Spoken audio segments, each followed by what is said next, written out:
തിരുവോണ ദിവസത്തെ കുറച്ച് ഫോട്ടോസും അന്നത്തെ കുറച്ച് സന്തോഷമുള്ള വീഡിയോസുമാണ് കേട്ടോ ഈ വീഡിയോ.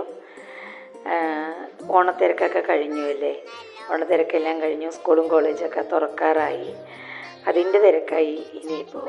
അങ്ങനെയൊക്കെ ഇരുന്നപ്പോഴാണ് സമയം കിട്ടിയപ്പോൾ വെറുതെ മൊബൈൽ ഗാലറി ഒന്നെടുത്ത് തുറന്നു നോക്കിയപ്പോൾ തിരുവോണ ദിവസത്തെ ഈ ഫോട്ടോയും വീഡിയോയും എല്ലാം കിടക്കുന്നു.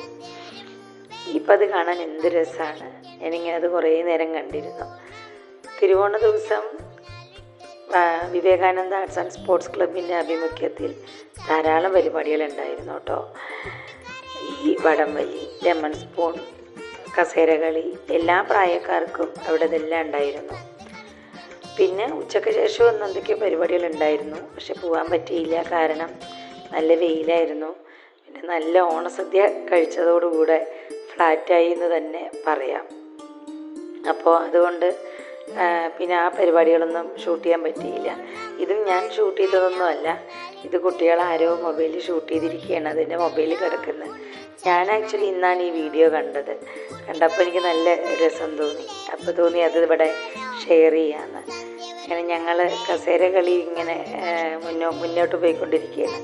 എല്ലാ പ്രായക്കാർക്കും അതായത് ഗ്രൂപ്പുകളെ ഒന്നിച്ചാക്കിയിട്ട് കസേരകളിയും വടംവലിയും ലെമൺ സ്പൂണും എല്ലാം അവർ നടത്തിയിട്ടോ. ഒപ്പം തന്നെ വോളിബോളും നീന്തൽ മത്സരം സാധാരണ ഉണ്ടാവും, ഇപ്രാവശ്യം ഉണ്ടായോ എന്ന് എനിക്ക് വലിയ ഉറപ്പില്ല, എനിക്ക് ഓർമ്മ വരുന്നില്ല. അങ്ങനെ ഒരു തിരുവോണം കൂടെ കടന്നുപോയി. ഓണം കൂട്ടായ്മയുടെ, ഒരുമയുടെ, സന്തോഷത്തിൻ്റെ ദിനങ്ങളാണ് ഓണം എന്ന് പറയുന്നത്. ശരി തന്നെയാണ്, ഓണം അങ്ങനെയൊക്കെ തന്നെയാണ്. ഇപ്പോഴാണെങ്കിൽ കുറച്ചും കൂടെ ഇങ്ങനെ എല്ലാം ആസ്വദിക്കാനും കാണാനും ഒക്കെ വലിയ ഇഷ്ടമാണ്. ഇതൊക്കെ ഇങ്ങനെ എൻജോയ് ചെയ്തുകൊണ്ട് തന്നെയാണ് ഇവിടെ ഇരുന്നത് തിരുവോണ ദിവസത്തിന്. അത് കഴിഞ്ഞ് ഞങ്ങൾ കൂട്ടുകാരെ, ഞാനും സരിതയും ബീനിയും ഷൈലുവും അവിടെ ഒന്നിച്ച് കൂടിയിട്ടുണ്ടായിരുന്നു. ഞങ്ങളുടെ കളികൾ, തമാശകൾ, ലീവിന് വന്ന ആളുകളുടെ ഒത്തുചേരലുകൾ, അങ്ങനെ എല്ലാവരും കൂടെ നല്ല രസമായിട്ടാണ് ഈ ഓണക്കാലം കഴിഞ്ഞത്. ഇവരുടെ പ്രായത്തിലുള്ള കുട്ടികളുടെ കസേരകളിൽ ഫൈനൽ കളിച്ച കുട്ടികളാണ്. ഇവർ രണ്ടുപേരും കസിൻസാണ്, ഒരേ ഡ്രസ്സും, നല്ല ഭംഗി തോന്നി. അപ്പോൾ ഒന്നിങ്ങനെ വെറുതെ ഷൂട്ട് ചെയ്തതാണ്. അപ്പോൾ അങ്ങനെയൊക്കെ എല്ലാ പ്രായക്കാർക്കും ആസ്വദിക്കാൻ പറ്റുന്ന ഓണം. ഇത് മുത്തുക്കുട്ടൻ്റെ ഓണം, ഇതെൻ്റെ മനുവിൻ്റെ ഓണം.